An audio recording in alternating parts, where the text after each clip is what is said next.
మత్తయి సువార్తలో 21వ అధ్యాయంలో 28వ వాక్యము నుండి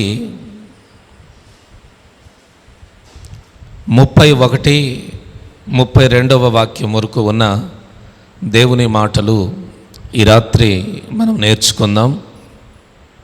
ముఖ్యంగా 28వ వచనాన్ని ఎవరైనా చదువుతారా? మీకేమి తోచుచున్నది? ఒక మనుష్యునికి 2 కుమారులుండిరి. అతడు మొదటివాని యొద్దకు వచ్చి, కుమారుడా, నేడు పోయి ద్రాక్ష తోటలో పని చేయుమని చెప్పగా వాడు పోను అని ఉత్తరమిచ్చెను. గాని పిమ్మట మనస్సు మార్చుకొని పోయెను. అతడు రెండవ వాని యొద్దకు వచ్చి ఆ ప్రకారమే చెప్పగా వాడు, అయ్యా, పోదుననెను, గాని పోలేదు. ఈ ఇద్దరిలో ఎవడు తండ్రి ఇష్ట ప్రకారము చేసిన వాడని వారిని అడిగాను.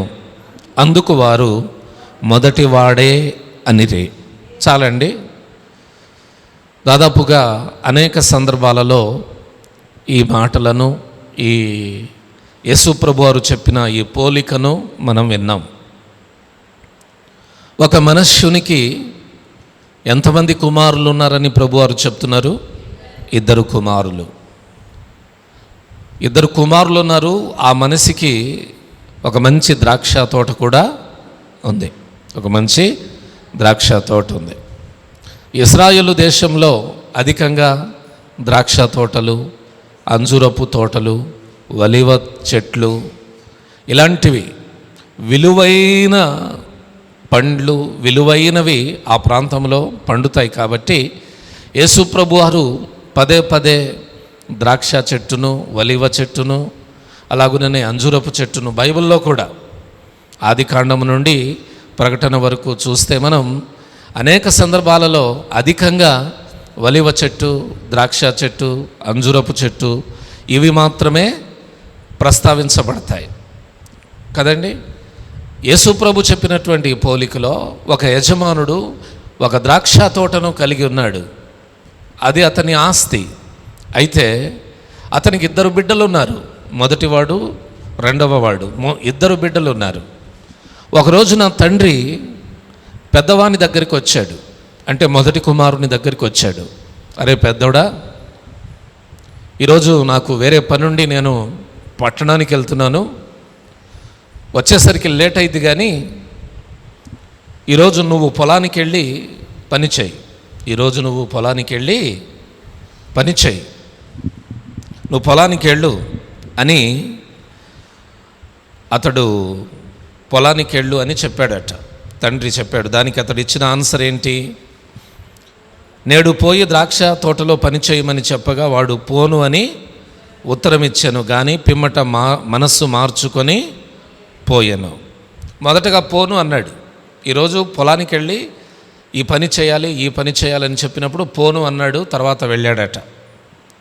ఇతడు పోను అన్నాడు కదా, సరే రెండో వాడినైనా పంపిద్దామని రెండో వాని దగ్గరికి వచ్చి, అరే చిన్నోడా, ఈరోజు పొలంలో ఇదిగో ఈ పని ఈ పని ఈ పని పలానా పనులున్నాయి, నేను పట్టణానికి వెళ్తున్నాను, నీవు పొలానికి వెళ్ళి ఈ పని చూసుకో, ఈరోజు ఈ పని చేయాల్సిన బాధ్యత నీదేనంటే రెండో వాడు అన్నాడట, నాయనా ఖచ్చితంగా వెళ్తా నేను, నువ్వు వెళ్ళు, నీ పని నువ్వు చేసుకొని వచ్చాయి, నేను వెళ్ళి ఈరోజు నువ్వు చెప్పిన పనులన్నీ నేను చేస్తానని తండ్రితో చెప్పాడు. తర్వాత ఏమైంది? తర్వాత వెళ్ళలా. వెళతానన్నాడు, వెళ్ళలా. మొదటి వాడేమో వెళ్ళనన్నాడు, వెళ్ళాడు. అంతేనా? దేవునికి మహిమ కలుగును గాక. హల్లెలూయా. ఈ విషయాన్ని చెప్పి అక్కడున్నటువంటి ప్రధాన యాజకులకు, పెద్దలకు, ప్రజల పెద్దలు అంటే ఊళ్ళో సర్పంచ్ లాంటి వాళ్ళు, ఇలాంటి వాళ్ళు ఉంటారు కదా, వాళ్లకు ఆయన యొద్దకు వచ్చి ఆయనను ప్రశ్నించొచ్చున్న వారందరికీ అడిగారంట యేసు ప్రభు వారు, మొదటివాడేమో పోను అని పోయాడు కదా, రెండో వాడేమో పోతానని పోలేదు కదా, వీరిద్దరిలో ఎవడు తండ్రికి ఇష్టడు అని ప్రశ్న వేశాడు. వాళ్ళకి ప్రశ్న వేస్తే వాళ్ళు చెప్పినటువంటి సమాధానము, మొదటివాడే కదయ్యా, తండ్రికి ఇష్టడైన కుమారుడు మొదటివాడే కదా, పోను అని చెప్పినా పోయాడు, పనిచేసి వచ్చాడు, కాబట్టి మొదటివాడే, తండ్రి ఇష్ట ప్రకారము చేసింది మొదటివాడే అని సమాధానం వాళ్ళు ఇచ్చారట. దేవునికి స్తోత్రం చెబుదామా. మీ ఇంట్లో కూడా ఇద్దరు బిడ్డలు ఉన్నారనుకోండి. ఇద్దరు బిడ్డల విషయంలో ఇలాంటి సిచ్యువేషన్, ఇలాంటి పరిస్థితి ఎదురవుతుంది అనుకోండి. ఒకడేమో మీ మాట వింటాడు, ఒకడు వినడు. ఒకడేమో వినేవాడు, ఒకడు విననివాడు. ఒకడు చేసేవాడు, చేయనివాడు. బిడ్డలుగా ఇద్దరంటే మీకు ఇష్టమే ఉంటుంది, కానీ అధికంగా మీ మాట విని మీ మాట చొప్పున చేసే వాని మీద కొంచెం అధికంగా అభిమానము, ప్రేమ ఖచ్చితంగా ఉంటుంది కదా. దేవునికి మహిమ కలుగును గాక. ఇది సాధారణంగా ప్రతి ఇంట్లో, ప్రతి చోట, ప్రతి కుటుంబంలో, ప్రతి తల్లిదండ్రుల యొద్ద ఉండేటటువంటి, జరుగుతున్నటువంటి విషయమే. దేవుడు కూడా మనల్ని ఎప్పుడు పరిపూర్ణంగా ఇష్టపడతాడు అంటే ఆయన చెప్పినట్టు మనం చేసినప్పుడు మాత్రమే, ఆయన మాట విని ఆయన మాటకు మనం లోబడినప్పుడు మాత్రమే. పొరపాటున కూడా మీరు కలలో కూడా అనుకోవద్దు, ఆయన చెప్పినట్టు చేయకుండా మనం దేవునికి ఇష్టలమైపోతామే అని. ఇది జరగదు. ఆయన చెప్పినట్టు, ఆయన ఆజ్ఞల ప్రకారం, ఆయన శాసనముల ప్రకారం, ఆయన బోధ ప్రకారం మనం నడుచుకున్నప్పుడు మాత్రమే మనం దేవునికి ఇష్టలము కాగలం. అయితే ఈ చిన్న కథలో గొప్ప పరమార్థం దాగుంది. అదేంటో ఈ రాత్రి మీకు చెప్తాను. ఈ చిన్న కథలో గొప్ప పరమార్థం దాగుంది. ఆ పరమార్థాన్ని మీకు తెలియచేయడానికి, లేకపోతే అక్కడున్న ఆ గొప్ప విషయాన్ని మీకు తెలియచేయడానికి మనము 23వ వాక్యం నుండి చదువుదాం. 23వ వాక్యం నుండి కొన్ని వచనాలు చదువుదాం. ఆయన దేవాలయంలోనికి వచ్చి బోధించుచుండగా ప్రధాన యాజకులను ప్రజల పెద్దలను ఆయన యొద్దకు వచ్చి, ఏ అధికారము వలన నీవు ఈ కార్యములు చేయుచున్నావు? ఈ అధికారము ఎవడు ఇచ్చెనని అడుగగా. ఆగండి. యేసుప్రభు వారు దేవాలయంలోనికి వచ్చి తన యొద్దకొచ్చిన ప్రజలకు వాక్యాన్ని బోధిస్తూ ఉన్నాడు. దేవాలయంలో దేవుని వాక్యం బోధిస్తూ ఉన్నాడు. అప్పుడు యేసుప్రభు దగ్గరికి ప్రధాన యాజకులు, అంటే ఆనాటి దేవుని మందిరంలో సేవ చేసే సేవకులు, వారిని యాజకులు అని పిలిచేవాళ్ళు. ప్రధాన యాజకులు అంటే సేవకులు. ఆ ప్రజలలో, ఆ యూదులలో, ఆ గవర్నమెంటు, రోమా గవర్నమెంట్లో ఉన్న పెద్దలు ఉంటారు కదా, సర్పంచ్ అని, ఎంపీటీసీ అని, ఇలాంటి ఊరి పెద్దలు ఉంటారు కదా, గ్రామ పెద్దలు, కుల పెద్దలని. ఇలాగున ఆ గ్రామంలో లేకపోతే ఆ ప్రజల పెద్దలు కొంతమంది యేసుప్రభు దగ్గరికి వచ్చి యేసుప్రభు వారిని ప్రశ్నిస్తున్నారు. నీవు ఏవేవో గొప్ప గొప్ప విషయాలు ప్రజలకు బోధిస్తున్నావు కదా, ఎన్నో సూచక క్రియలు, అద్భుత కార్యాలు చేస్తున్నావు కదా, ఇవన్నీ ఏ అధికారము వలన, ఎవడు నీకు అధికారం ఇస్తే ఇవన్నీ చేయుచున్నావు? దేవుని మందిరంలో బోధించడానికి నీకు అధికారం ఇచ్చింది ఎవడు? రోగులను బాగు చేయడానికి నీకు అధికారం ఇచ్చింది ఎవరు? దయ్యాలను వెళ్ళగొట్టడానికి నీకు అధికారం ఇచ్చింది ఎవరు? టోటల్గా ఇవన్నీ చేయడానికి నీకు అధికారం ఇచ్చింది ఎవరు? యేసుప్రభు వారినే ప్రశ్నిస్తూ ఉన్నారు వీళ్ళు. ఎవరు? ప్రధాన యాజకులు, ప్రజల పెద్దలంట. యేసుప్రభు వారిని ప్రశ్నిస్తూ ఉంటే యేసుప్రభు వారు తిరిగి వీళ్ళకు ఒక ప్రశ్న వేస్తాడు. ఏంటా ప్రశ్న అంటే, చదువుదాం ఆ మాటను. యేసు, నేను మిమ్మును ఒక మాట అడుగుదును, అది మీరు నాతో చెప్పిన ఎడల నేనును ఏ అధికారము వలన ఈ కార్యములు చేయుచున్నానో అది మీతో చెప్పుదును. ఇప్పుడు ఈ ప్రధాన యాజకులు ప్రజల పెద్దలు వచ్చి అడుగుతున్నారు కదా, యేసు ఏ అధికారము వలన ఈ కార్యాలు జరిగిస్తున్నావు నీవని. దానికి యేసు ప్రభు వారు ఇచ్చిన సమాధానం ఏంటంటే, మంచి ప్రశ్న వేశారు, ఖచ్చితంగా నేను మీకు సమాధానం చెప్తాను. అయితే నేను సమాధానం చెప్పేదానికి ముందుగా మీకు ఒక ప్రశ్న వేస్తాను. ఏంటా ప్రశ్న అని అడిగారు వాళ్ళు. దానికి యేసు ప్రభు వారు అడిగినటువంటి ప్రశ్న ఏమిటయ్యా అంటే, యోహాను ఇచ్చిన బాప్తిస్మము ఎక్కడి నుండి కలిగినది? పరలోకం నుండి కలిగినదా, మనుష్యుల నుండి కలిగినదా అని వారిని అడిగాను. యేసు ప్రభు వారు తిరిగి ప్రశ్న అడుగుతూ ఉన్నాడు.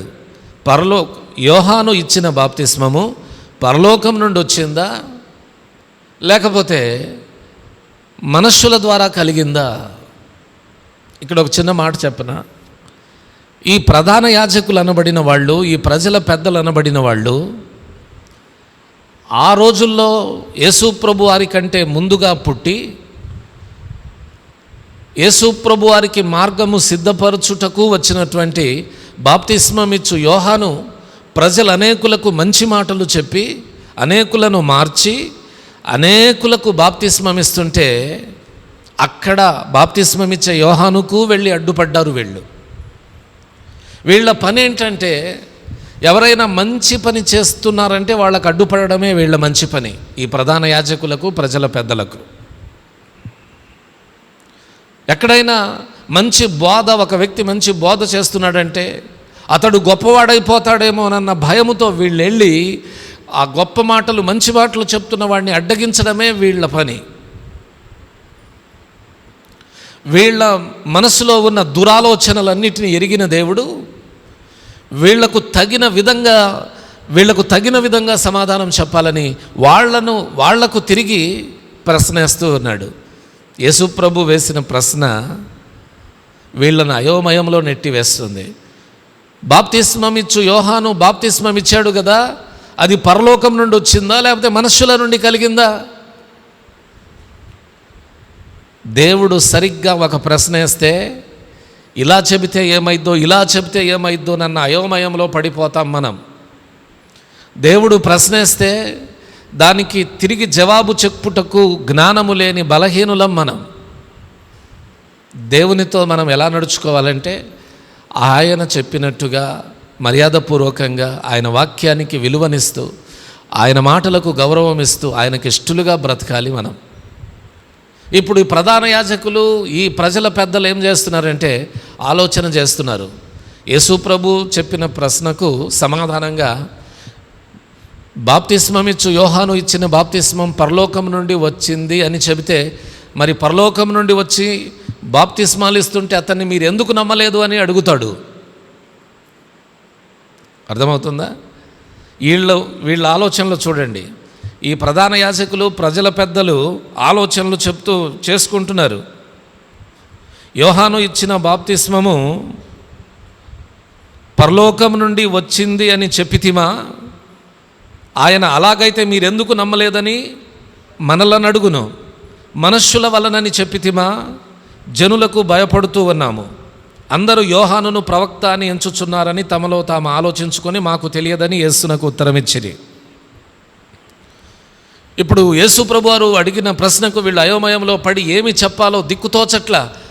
దేవుని పరలోకం నుండి వచ్చిందని చెబితే యేసు ప్రభు వారు సరే పరలోకం నుండి వచ్చిన దాన్ని మీరు ఎందుకు నమ్మలేదు అని అడుగుతాడు.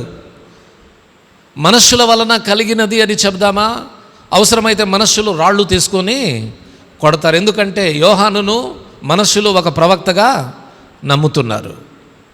కాబట్టి అటు చెప్పడానికి వీలు లేదు, ఇటు చెప్పడానికి వీలు లేకుండా వీళ్ళు అటు ఇటు కొంతసేపు భర్జన చేసి మాకు తెలియదు అని సమాధానం చెప్పారు. దానికి యేసు ప్రభు వారు కూడా ఏమన్నారో చెప్పనా?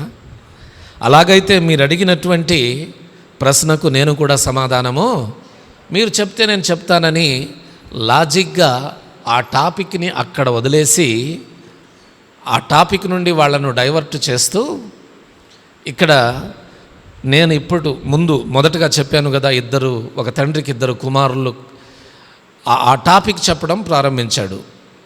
ఒక తండ్రికి 2 కుమారులు ఉన్నారు. మొదటి వాని దగ్గరికి వెళ్ళి, బిడ్డ ఈరోజు నువ్వు పొలానికి వెళ్ళి పని చేయి, నేను పట్టణానికి వెళ్తున్నానని చెప్పగా అతడు పోను అన్నాడు, కానీ తర్వాత పోయాడు. అతడు మొదటగా పోను అన్నాడు కాబట్టి రెండో వాని దగ్గరికి వెళ్ళి, బిడ్డ ఈరోజు నేను పట్టణానికి వెళ్తున్నాను, పొలంలోనికి వెళ్ళి పని చేయమని చెబితే అతడు పోతారన్నాడు, పోలేదు. ఇద్దరిలో ఎవడు తండ్రికి ఇష్టడైన కుమారుడు, తండ్రికి లేకపోతే తండ్రి చెప్పినట్టు చేసిన కుమారుడని అడిగితే వాళ్ళు మొదటి వాడే అని అన్నారు. ఈ మాటలు గుర్తుపెట్టుకోండి కాసేపు. యేసు ప్రభు ఒకసారి ఒక చిన్న ఉపమానమా లేకపోతే జరిగినది చెప్పాడు. ప్రార్థన చేయడానికి 2 వెళ్ళారు దేవాలయానికి. ప్రార్థన చేయడానికి ఎంతమంది వెళ్ళారు? పరిసయ్యులు, సుంకరి. పరిసయ్యుడు, సుంకరి. పరిసయ్యుడు అంటే ఎవరు? ప్రభువును గట్టిగా నమ్మేవాడు. అర్థమవుతుందా? ప్రభువును గట్టిగా నమ్మి, పుట్టుక నుండి నమ్మి ఆయన ఆజ్ఞల ప్రకారం, ముఖ్యంగా ధర్మశాస్త్ర ప్రకారం తూచా తప్పకుండా నడుచుకునేటటువంటి వ్యక్తి పరిసయ్యుడు. అర్థమవుతుందా? పరిసయ్యుడు అంటే వీళ్ళు ధర్మశాస్త్రంలో ఆరితేరిన వాళ్ళు, ప్రభు భక్తిలో నమ్మకంగా బ్రతుకుతున్న వాళ్ళను పరిసయ్యులు అని పిలిచేవాళ్ళు. వారే ఆ రోజుల్లో ప్రజలకు దేవుని వాక్యాన్ని బోధించేవారు కొన్ని పరిస్థితులలో. అందుకే వాళ్ళను పరిసయ్యులు అన్నారు. మరొక వ్యక్తి సుంకరి అంటే ఎవరు? ఎన్నిక లేనివాడు, పాపి, వెలివేయబడినవాడు, త్రోసివేయబడినవాడు, ఏ విలువ లేనివాడు, అతన్ని సుంకరి అన్నారు. వీరిద్దరూ వెళ్ళి దేవాలయంలోనికి వెళ్ళి ప్రార్థన చేశారట. ఎలా ప్రార్థన చేశారో మీకు గుర్తుందిగా. ఎవడు తను తాను హెచ్చించుకొని ప్రార్థన చేశాడు దేవుని ముందు? ఎవరు? పరిసయ్యుడు. ఎవరు తగ్గించుకొని ప్రార్థన చేశాడు? సుంకరి. ఇప్పుడు పుట్టుక నుండి మేము దేవుని పిల్లలమని చెప్పుకుంటూ తనలో తగ్గింపు లేని జీవితాన్ని కలిగి బ్రతుకుతున్నటువంటి పరిసయ్యుని ప్రార్థన దేవుడు విన్నాడా? మధ్యలో దేవుని వాక్యం అతని దగ్గరికి వచ్చినప్పుడు మధ్యలో దేవుని వాక్యాన్ని అతడు అంగీకరించి మారు మనస్సు పొంది దైవ భయముతో తన్ను తాను తగ్గించుకొని దేవుని మందిరంలో ప్రార్థన చేస్తున్నటువంటి సుంకరి దేవుని దయను పొందుకున్నాడా? పరిసయ్యుడు చాలా రోజుల నుంచి భక్తుడు కదా, ఇతను చాలా రోజుల నుంచి ప్రభువును నమ్ముకొనిన వ్యక్తి కదా, ధర్మశాస్త్రంలో ఆరితేరిన వాళ్ళమని చెప్పుకుంటారు కదా పరిసయ్యులంటే. మాకు దేవుని వాక్యం బాగా తెలుసు, దేవుని వాక్యంలో మేము ప్రవీణులము, దేవుని వాక్యంలో మేము గొప్పవారమని చెప్పుకునేటటువంటి వీడు అనగా ఈ పరిసయ్యుడు దేవుని దృష్టిలో ఎందుకు నీతిమంతుడు కాలేకపోయాడు? పుట్టుక నుండి ప్రభువును నమ్మకపోయినా మధ్యలో ప్రభువును గూర్చి తెలుసుకొని, అయ్యో ఈ పాపంలోనే బ్రతికితే, ఈ పాపాన్నే వెంబడిస్తే, ఈ చీకటిలోనే బ్రతికితే నరకానికి వెళ్ళి నరకంలో యుగ యుగాలు కాలాల్సి వస్తుందని భయపడి మారు మనసు పొంది దేవుని సన్నిధానానికి వెళ్ళి తగ్గించుకున్నాడు ఇతను. సుంకరి, ఎన్నిక లేనివాడు, త్రోసివేయబడినవాడు, ఎవరు గౌరవం ఇవ్వరు ఇతనికి, కానీ దేవుని సన్నిధానంలో గౌరవాన్ని పొందుకున్నాడు దేవుని దగ్గర. కానీ పరిసయ్యుడు దేవుని కృపను పొందుకోలేకపోయాడు. ఈ మాటలు కూడా గుర్తుపెట్టుకోండి. ఇప్పుడు మొదటి కుమారుడు ఏమైంది? వెళ్తానన్నాడు. ఏమండి? వెళ్ళనన్నాడు, వెళ్ళాడు. రెండవ కుమారుడు వెళ్తానన్నాడు, వెళ్ళలేదు. యేసు ప్రభు చెప్పినటువంటి ఈ మాటలలో పరిసయ్యుడు, సుంకరి. మొదటగా పరిసయ్యుడు ఎవరికి సూట్ అవుతాడో చెప్పండి. పరిసయ్యుడు ఎవరికి సూట్ అవుతాడు? వెళ్తానని వెళ్లకుండా ఉండిపోయిన వానికి సూట్ అవుతాడు. ఎస్, కరెక్టే. యేసు ప్రభు ఈ కథను ఊరికే చెప్పలా. ఏదో సరదాగా చెప్పలా. అక్కడ వారికి వాక్యము సరిగ్గా నాటాలని చెప్పాడు. పరిసయ్యులతో డైరెక్ట్గా, పరిసయ్యులతో వారికి అర్థమయ్యే రీతిలో పరిసయ్యులతో చెప్తూ ఉన్నాడు ఆయన. మీరు సమాజంలో ఎలా ఉన్నారంటే పరిసయ్యులమని, ప్రజల పెద్దలమని, చిన్నతనము నుండి పుట్టుకలో నుండి భక్తులమని, దేవుని వాక్యము తెలిసిన వారమని, దేవుని వాక్యాన్ని ప్రకటించే వారమని, ప్రభువులో చాలా కాలంగా బ్రతుకుతున్న వారమని, ఒక్క మాటలో చెప్పాలంటే ప్రభువులో చాలా సీనియర్స్ అని చెప్పుకుంటూ ఉన్నారు. కానీ మీలో దేవుని వాక్యం నెరవేర్చబడట్లా.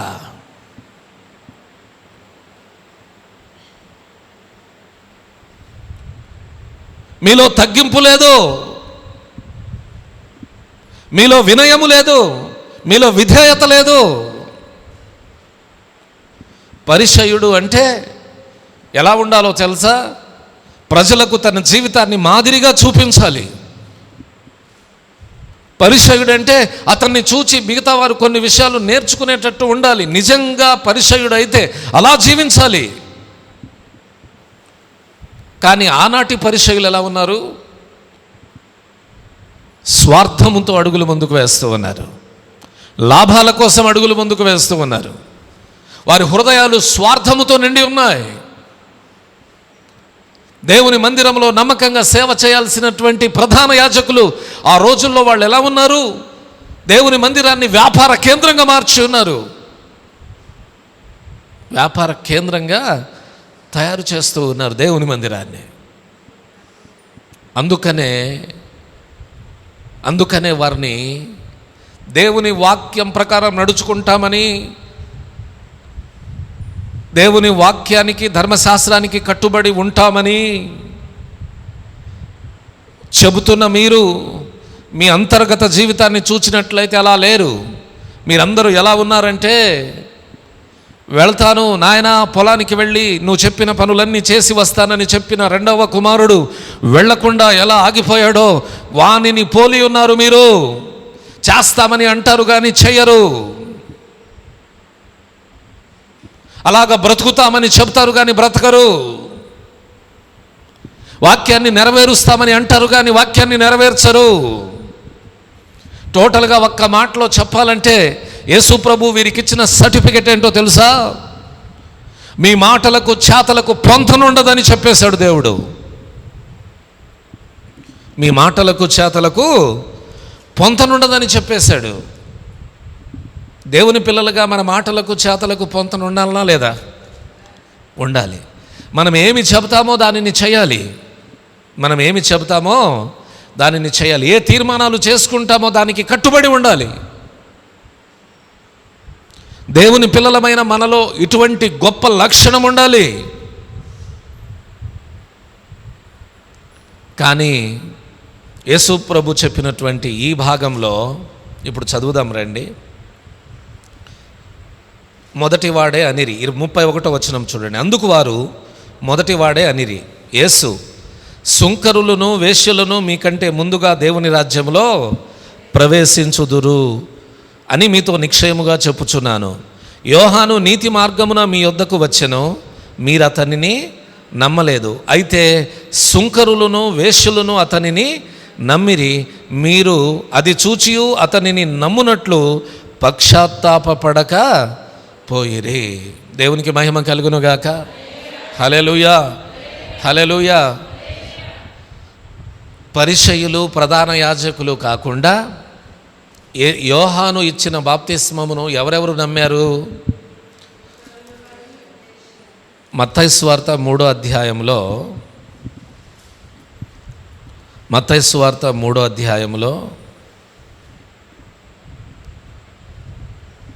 5వ వాక్యాన్ని చదవండి.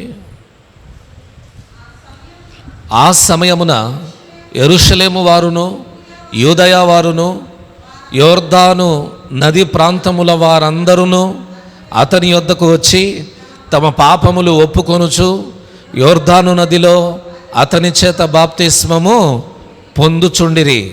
అతడు పరిసయ్యులలోను సద్దుకయుల్లోనూ అనేకులు బాప్తిస్మము పొందవచ్చుట చూచి, సర్పసంతానమా, రాబోవు ఉగ్రతను తప్పించుకొనుటకు మీకు బుద్ధి చెప్పిన వాడెవడు? మారు మనస్సునకు తగిన ఫలము ఫలించండి. యోహాను సేవ చేసిన యోహాను యొక్క పరిచర్య, లేకపోతే అతడు ఇచ్చిన బాప్తిస్మమునకు సంబంధించిన అతని చరిత్రను తెలియజేసేటటువంటి అధ్యాయం మత్తయి సువార్త 3వ అధ్యాయం 1వ వచనం నుండి నేను చదువుతాను. ఆ దినముల యందు బాప్తిస్మమిచ్చు యోహాను వచ్చి, పరలోక రాజ్యము సమీపించి ఉన్నది, మారు మనస్సు పొందుడని యూదయ అరణ్యములో ప్రకటించుచుండెను. బాప్తిస్మమిచ్చు యోహాను అరణ్య ప్రాంతంలో ఉన్న వారందరి దగ్గరికి వెళ్ళి, దేవుని రాజ్యం మనకు దగ్గరగా వచ్చి ఉన్నది, దేవుని రాజ్యానికి మనం వెళ్ళాలంటే మారు మనస్సు పొందాల్సిన అవసరం ఉందని ప్రకటిస్తూ ఉంటే, ఆ టైంలో, ఆ సమయంలో యూదయ, యెరూషలేము, యోర్దాను నది ప్రాంతముల అనేకులు, వారిలో సుంకరులు, పాపములో జీవిస్తున్నవారు, వేశ్యలుగా జీవిస్తున్నవారు, టోటల్గా ఎన్నిక లేని వారుగా ఉన్న వారందరూ వచ్చి తమ పాపాలను ఒప్పుకొనుచు బాప్తిస్మము పొందారట. దేవునికి మహిమ కలుగును గాక. అంటే వేశ్యలు, సుంకరులు, పాపులు బాప్తిస్మం ఇచ్చిన యోహాను యొక్క బాప్తిస్మాన్ని నమ్మారు. ఈ పరిసయ్యులలో, శాస్త్రులలో కొందరు వారు కూడా బాప్తిస్మం పొందుటకు వచ్చారు, కానీ యోహాను వారిని అక్కడ గద్దించుచున్నట్టుగా మనము గమనిస్తూ ఉన్నాం. యోహాను అక్కడ వారిని గద్దించడానికి గల రీజన్ ఏంటంటే, మొదటి నుండి వీరిలో సరైన మారు మనస్సు లేకపోవడమే. మీకు ఇంకా బలమైన ప్రూఫ్ చూపిస్తాను, చూడండి. 23వ అధ్యాయం 1వ వాక్యం 2వ వాక్యం చదవండి. అప్పుడు యేసు జనసమూహములతోనూ తన శిష్యులతోనూ ఇట్లా, నేను శాస్త్రులను పరిసయ్యులను మోసే పీఠమందు కూర్చుండు వారు గనుక వారు మీతో చెప్పు వాటన్నిటినీ అనుసరించి గైకొనుడి, అయినను వారి క్రియల చొప్పున చెయ్యకుడి, వారు చెప్పుదురే గాని చెయ్యరు. ఆగండి. పరిసయ్యులు, శాస్త్రులు ఎలా ఉన్నారో యేసు ప్రభు క్లియర్గా చెప్పేస్తూ ఉన్నాడు. పరిసయ్యుల, శాస్త్రుల జాతకాన్ని బయట చెప్తున్నాడు దేవుడు. వీరు మోసే పీఠమందు కూర్చుండి వాక్యాన్ని బోధించే వాళ్ళంటే ఏంటి? వాక్యము బోధించే స్థానంలో వీళ్ళున్నారు. వీళ్ళ మాటలు వినండి. యేసు ప్రభు కూడా ప్రజలకు వినండి అని చెప్పాడు. వీళ్ళ బోధను వినండి, కానీ వీళ్ళతో జాగ్రత్తగా ఉండండి. వీళ్ళ బోధను వినండి, కానీ వీళ్ళు చెప్పే దాని ప్రకారం చేయొద్దు. పరిసయ్యులను, శాస్త్రులను గూర్చి ప్రజలతో దేవుడిచ్చుచున్నమాట. వీళ్ళ మాటలు వినండి, కానీ వీళ్ళు చెప్పినట్టు చేయకూడదు. ఎందుకు చేయకూడదు అన్నాడు? వీళ్ళు చెబుతారు కానీ చెయ్యరు. అంటే అర్థం ఏంటి? వీళ్ళ నోటికి, అంటే నోటి మాటలకు, వీరి చేష్టలకు, వీళ్ళ చేతలకు పొంతన లేదు. రెండవ కుమారుడు ఏమన్నాడు? నాన్న ఏమన్నాడు? వెళ్తానన్నాడా, వెళ్ళనన్నాడా? వెళ్ళలా. రెండవ కుమారుడు పరిసయ్యులకు, శాస్త్రులకు పోలినవాడు. కానీ మొదటి కుమారుడు వెళ్ళనన్నాడు, వెళ్ళాడు. ఇతను ఎవరికి సాదృశ్యం అంటే సుంకరులకు, పాపులకు, వేశ్యలకు, వీళ్లకు సాదృశ్యం ఇతను. మొదట్లో నమ్మలేదు వీళ్ళు, కానీ తర్వాత ప్రభు వాక్యాన్ని నమ్మారు. తర్వాత ప్రభును గురించి తెలుసుకున్నారు.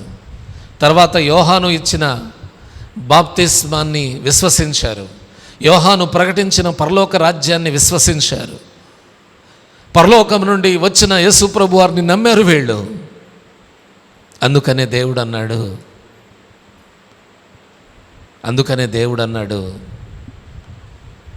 ఈనాటికి, ఈ రోజుల్లో పరిసయ్యులు, శాస్త్రులు దేవునికి ఇష్టలుగా లేరు, కానీ పాపులు, సుంకరులు, వేశ్యలు దేవునికి ఇష్టలుగా ఉన్నారు. వారు మాత్రమే దేవుని రాజ్యానికి వెళతారు. ఆయన ఖచ్చితంగా అలా చెప్పాడు. చూడండి, 21వ అధ్యాయంలో 31వ వాక్యం. అందుకు వారు మొదటివాడే అనిరి, యేసు సుంకరులను వేశ్యలను మీకంటే ముందుగా దేవుని రాజ్యములో ప్రవేశించుదురని మీతో నిశ్చయముగా చెప్పుచున్నాను. దేవునికి మహిమ కలుగునుగాక. హల్లెలూయా, హల్లెలూయా.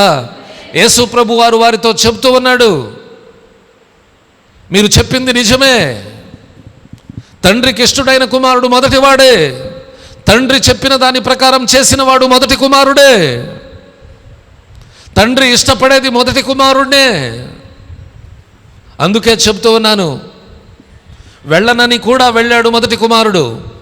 ఈ రోజుల్లో పరిసయ్యులు వేశ్యలు సుంకరులు వేశ్యలు మొదట్లో సువార్తను నమ్మకపోయినా, వాళ్ళు ఇశ్రాయేలీలు కాకపోయినా, యూదులు కాకపోయినా, పరిసయ్యుల్లాగా మీలాంటి వాళ్ళు కాకపోయినా, తరువాత యేసు ప్రభువును గురించి తెలుసుకొని విశ్వసించి భయముతో బ్రతుకుతున్నారు. కాబట్టి మీకంటే వాళ్లే దేవుని రాజ్యాన్ని ముందుగా స్వతంత్రించుకుంటారు. దేవునికి మహిమ కలుగునుగాక. ఇక్కడ ఎప్పుడు నమ్మామన్నది అసలు పాయింట్ కానే కాదు. యేసు ప్రభును ఎప్పుడు నమ్మామన్నది అసలు పాయింట్ కానే కాదు. నువ్వు నమ్మి 50 సంవత్సరాలు అవ్వచ్చు, 60 సంవత్సరాలు అవ్వచ్చు, 30 అవ్వచ్చు, 10 అవ్వచ్చు, 15 అవ్వచ్చు. ఇక్కడ ఇంపార్టెన్స్ సీనియారిటీకి కాదు, సిన్సియారిటీకి. దేవుని దగ్గర, దేవుని దృష్టిలో సిన్సియారిటీగా ఎవరైతే ఉంటారో వారికే ప్రాధాన్యత ఇవ్వబడుతుంది, సీనియర్స్కి కాదు. కాబట్టి దేవుని పనుల్లో, దేవుని దగ్గర మనం మన సీనియారిటీని ముందుకు పెట్టి నేను సీనియర్ని అంటే దేవుడు ఒప్పుకోడు. సిన్సియారిటీ కావాలి. నీలో ఎంత సిన్సియారిటీ ఉంది? సిన్సియారిటీ అంటే చెప్పనా మీకు? ఏమండి, సిన్సియారిటీ అంటే నమ్మకత్వం. ఎంత బాధ్యతగా, విశ్వాసంలో ఎంత బాధ్యతగా వెళుతున్నావు ముందుకి, ఎంత బాధ్యతగా ప్రార్థన చేస్తున్నావు, ఎంత బాధ్యతగా దేవుని వాక్యాన్ని అంగీకరించి దేవుని వాక్యానికి లోబడుతున్నావు, దేవుని సన్నిధిలో ఎంత బాధ్యతగా మెలుగుతున్నావు. బాధ్యతగా మెలగకుండా, దేవుని వాక్యాన్ని అంగీకరించకుండా, దేవుని వాక్యానికి లోబడకుండా, దేవుని దృష్టిలో తగ్గింపు జీవితం లేకుండా నువ్వు ఎంత సీనియర్ అయితే ఏంటి? పరిసయ్యులకు అదే చెప్తున్నాడు, మీకంటే వీళ్ళు ముందుగా వెళతారు. ఎవరు ప్రభువా వాళ్ళు? సుంకరులు, వేశ్యలు. ఎందుకు ప్రభువా? చూడండి వాళ్ళని చూడండి, ఆ సుంకర్ని చూడు. ఎంత దేవాలయంలో వెనక వైపున కూర్చొని దేవుని దగ్గర ఏమన్నాడు? దేవా, పాపినైనా నన్ను కరుణించమన్నాడు. కానీ పరిసయ్యుడు వచ్చాడు, దేవాలయంలో మధ్యలో నిలబడి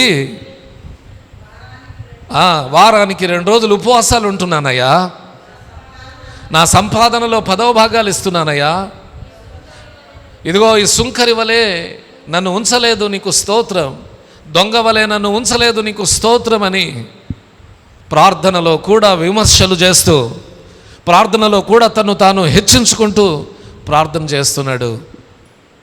దేవుడు అన్నాడు, ఎవరికి కావాలరా నీ ప్రార్థన, వెళ్ళిపోమని చెప్పాడు. కానీ అతన్ని నీతిమంతునిగా తీర్చి పంపించాడు. పదే యేసయ్య దగ్గరికి వచ్చి, ఏ అధికారం వలన చేస్తున్నావు నువ్వు ఈ పనులు చేయుటకు నీకు అధికారం ఇచ్చింది ఎవరో? ఏ చిన్న పని చేసినా దానికి వంకలు పెట్టడం,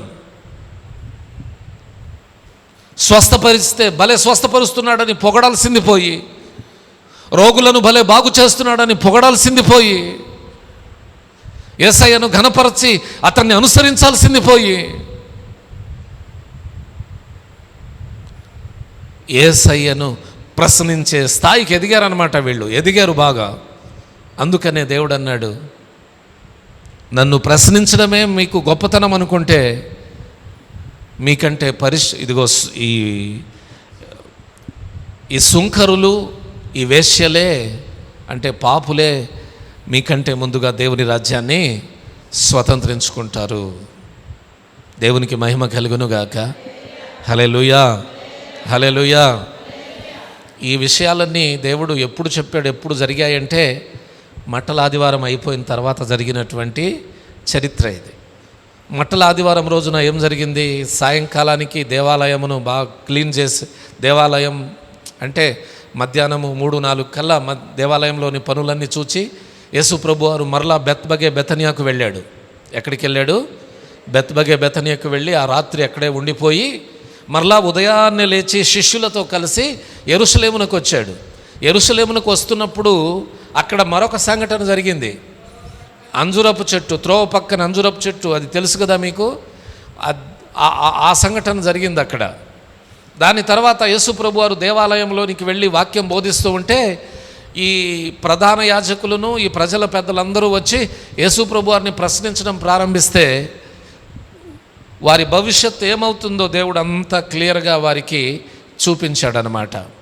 అయితే దీని ద్వారా మనం నేర్చుకోవాల్సింది ఏంటయ్యా అంటే, దేవుని మాటకు మనం లోబడి తగ్గించుకొని జీవించడమే దేవుని ముందు మనకున్న పరమావిధి. దేవునికి మహిమ కలుగునుగాక. హల్లెలూయా. దేవుని కొరకు తగ్గించుకోవడంలో మనం చిన్నవారం కాము. స్తోత్రం చెబుతారా? దేవుని కొరకు తగ్గించుకునేటప్పుడు మనం చిన్నవారము కాము. దేవుని కొరకు మనం తగ్గించుకోకపోతే దేవుడే మనల్ని తగ్గించి నిలబెడతాడు.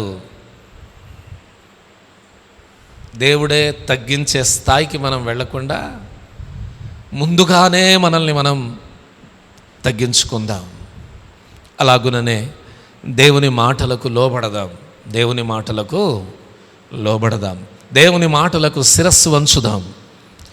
ఆకాశము నుండి దేవుడు ప్రతి వాటిని గమనిస్తూ ఉన్నాడు. ప్రతి వాటిని తన కవిలలో రాసుకుంటూ ఉన్నాడు. మనం ఉదయం లేచినప్పటి నుండి సాయంకాలం పడుకునే వరకు మన జీవితంలో జరుగుతున్న, లేకపోతే మన దినచర్యలో జరుగుతున్నటువంటి చర్యలన్నిటినీ ఆయన గమనిస్తూ ఉన్నాడు. ప్రతిరోజు దేవుడు మనల్ని పరీక్షిస్తూ ఉన్నాడు. కొన్నిసార్లు మనం అనుకుంటాం, నేను పాపంలోనే బ్రతుకుతూ ఉన్నా, నేను దేవునికి ఇష్టం లేని కార్యాలు చేస్తూ ఉన్నా, దేవుడు నన్ను ఏమి చేయట్లేదని అనుకుంటాం. అన్యజనులను కూడా దేవుడు బాగానే ఆశీర్వదిస్తున్నాడు. దేవునికి మహిమ కలుగునుగాక. ఏమండి, అన్యజనులకు పంటలు పండట్లేదా? చెప్పండి, పండుతున్నాయా పండట్లేదా? అన్యజనులకు వ్యాపారాలు జరగట్లేదా? అన్యజనులు ఆరోగ్యంగా లేరా?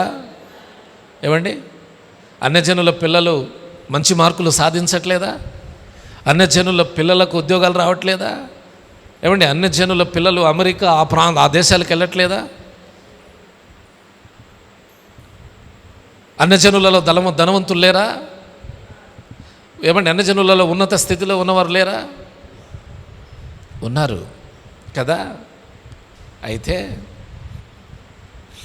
దేవుడు ఒక దినమున మనం చేస్తున్న వాటన్నిటికీ ప్రతిఫలం ఇచ్చేటటువంటి టైం ఉంది. అదే ప్రభు దినం అని అంటారు. ఆ దినమున మనం గెలవాల్సిన అవసరం ఉంది. ఆ దినమున మనం నిలబడవలసినటువంటి అవసరం ఉంది. ఆ దినము కొరకు ఈ ప్రయాసం మొత్తం, ఆ దినము వరకే ఈ ప్రయాసం మొత్తం. ఆ దినమున నిలబడాలని, ఆ దినమున మిమ్మల్ని నిలబెట్టాలని దేవుని కొరకు రాత్రింబవళ్ళు ఆలోచన చేస్తూ, ప్రార్థన చేస్తూ గడుపుతూ ముందుకు వెళుతూ ఉన్నాం. ఆకలి దప్పులను లెక్క చేయకుండా, దేవుని సన్నిధానంలో శరీర బలహీనతలను లెక్క చేయకుండా, పరిస్థితులన్నిటినీ లెక్క చేయకుండా ప్రభువును సేవిస్తూ అడుగులు ముందుకు వేస్తూ మిమ్మల్ని కూడా ప్రతి దినం ప్రభువులో నలగొడుతూ సిద్ధపరుస్తుంది. ఎందుకో తెలుసా? మీరు రోజు ప్రార్థన పెడితే నాకేదో రోజు బహుమానాలు ఇస్తారని కాదు, ఆ దినమున మిమ్మల్ని నిలబెట్టాలని. దేవునికి మహిమ కలుగునుగాక. నీతివంతుల గుంపులో మిమ్మల్ని నిలబెట్టాలని, దేవుడు ముందుగానే ఈ జాగ్రత్తలన్నీ బైబిల్ గ్రంథంలో రాయించి మనకిచ్చింది ఎందుకంటే వీటన్నిటి ప్రకారం మనం జీవిస్తూ అక్కడ ఆ గుంపులో నిలబడతామని. కాబట్టి మొదటి కుమారుడు వెళ్ళను అన్నాడు, వెళ్ళాడు. దేవునికి కావాల్సింది వెళ్ళి పనిచేసి ఆయన చిత్తాన్ని నెరవేర్చే ప్రజలు కావాలి. కాబట్టి అందరూ లేచి నిలబడి కళ్ళు మూసుకొని, అయ్యా